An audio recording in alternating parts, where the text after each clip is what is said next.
अजमेर में मूसलाधार बारिश के बाद कई इलाकों में बाढ़ जैसे हालात बन गए। बाड़ी नदी ओवरफ्लो होने के बाद लोगों के घरों में पानी घुस गया। साथ ही कई स्कूली बच्चे भी इस बारिश में पानी के कारण फंस गए, जिन्हें सिविल डिफेंस की मदद से रेस्क्यू किया गया।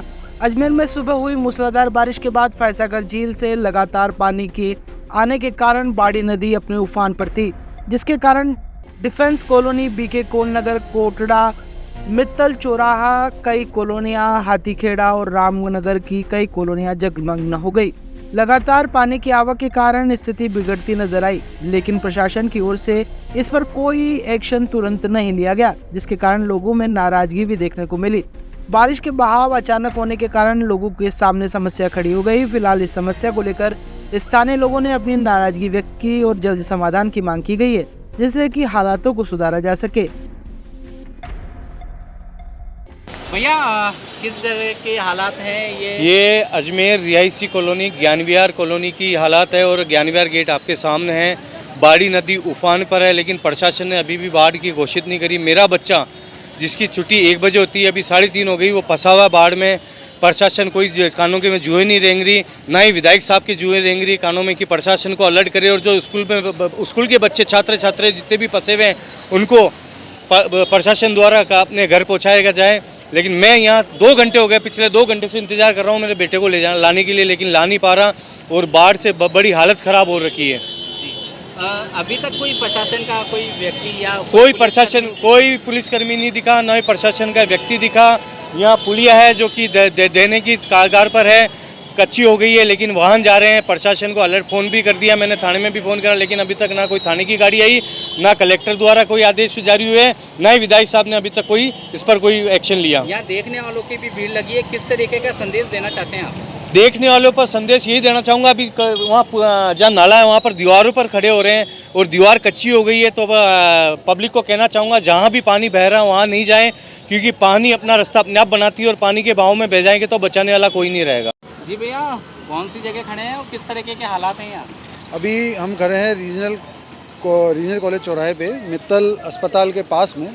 आप पीछे देख सकते हैं कि किस तरह का नज़ारा है कि बाड़ी नदी जो अजमेर से होती हुई जो निकलती है, उसके अंदर से इतना पानी बाहर आ चुका है फैसागर के क्षेत्र से कि अभी 4 घंटे से तो ये पानी यथास्थिति के अंदर इसका बना हुआ है। ये पानी ब्रह्मपुरी होता हुआ फिर नगरे, फिर आगे जहाँ खानपुरा के तालाब वगैरह में जहाँ जा रहा है, वहाँ के क्षेत्रवासियों को कितनी परेशानी पैदा हो रही होगी, इसका अंदाज़ा आप सिर्फ यहाँ इस मुख से लगा सकते हैं कि पानी का बहाव, पानी का क्षेत्रफल कितना बड़ा चौड़ा है। यहाँ अभी समय है स्कूलों के बच्चों की छुट्टी होने का।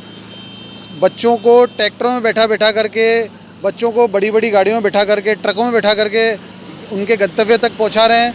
मैं भी खुद आया था यहाँ पे कि भाई किसी को कोई परेशानी नहीं हो तो अपने, लेकिन मेरी खुद की गाड़ी ख़राब हो गई है, मेरी खुद की गाड़ी यहीं खड़ी है।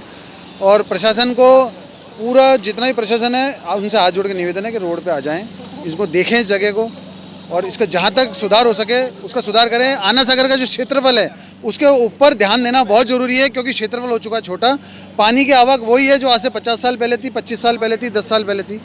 पानी की आवक वो की वही है, बस ये क्षेत्रफल छोटा होने की वजह से ये सारी व्यवस्थाएं यहाँ पे गड़बड़ा रही है। इसकी तरफ प्रशासन थोड़ा सा ध्यान दे। क्या भैया, अजमेर की अगर बात करें तो क्या यही ऐसा एक क्षेत्र है जहाँ पर ये पानी का जल भराव का? देखिए, पानी का जल भराव का मुख्य जो होता है वो सबसे चौड़ा होता है, उसके बाद पानी धीरे धीरे जहाँ उसको अलग अलग स्थानों पे जाना होता है वो जाता है। यहाँ पे आप देख सकते हैं कि वैशाली नगर के बाद में जो रीजनल कॉलेज का जो चौराहा है, यहाँ से मुख है ये आना सागर के अंदर पानी का। यहाँ का जो आना सागर का क्षेत्रफल जो था पहले ही छोटा हो चुका है। लोगों ने इतने ज़ोरदार वाले अतिक्रमण यहाँ पे कर दिए हैं कि बहुत मुश्किल है इन सब अतिक्रमणों को तोड़ना। ये प्रशासन जानता है या फिर जनता जानती है। आप आगे इसका ध्यान दे सकते हैं कि आगे क्या होगा। बहुत कष्टप्रद हालात हैं और सामान्य सी बारिश में इस प्रकार की अजमेर की स्थिति ये वास्तव में एक चिंता का विषय है। सभी लोगों को सोच करके जो अजमेर का प्राकृतिक जल निकास का मार्ग था, उस मार्ग पर जो अतिक्रमण है उनको समाप्त किया जाना चाहिए। आना सागर का जो कैचमेंट एरिया था, उस कैचमेंट एरिया को भी बढ़ाने पर विचार बहुत गंभीरता से किया जाना चाहिए। मतलब ये सामान्य सी बारिश और इसने ऐसी बाढ़ जैसी हालत कर दी है, बहुत परेशानी का सामना इसके कारण से करना पड़ रहा है। छोटे बच्चे भी स्कूल से बहुत, और क्योंकि इस पर कुछ किया नहीं जा सकता, ना तो प्रशासन की ओर से इस प्रकार का कोई स्कूलों के लिए स्पष्ट चेतावनी दी गई या स्पष्ट उनके लिए निर्देश है कि इस समय छुट्टी रखी जाए। अब वो बच्चे सुबह जब आए तब बारिश की स्थिति नहीं थी, अचानक बारिश होना और एकदम रोड पर ये बारिश जैसे हालात हो जाना, ये अभिभावकों के लिए भी कष्टप्रद है, बच्चों के लिए तो खतरनाक है ही है। इसलिए बहुत गंभीरता से इस सारा ये बार बार बनने वाली स्थितियों पर चिंतन होना चाहिए।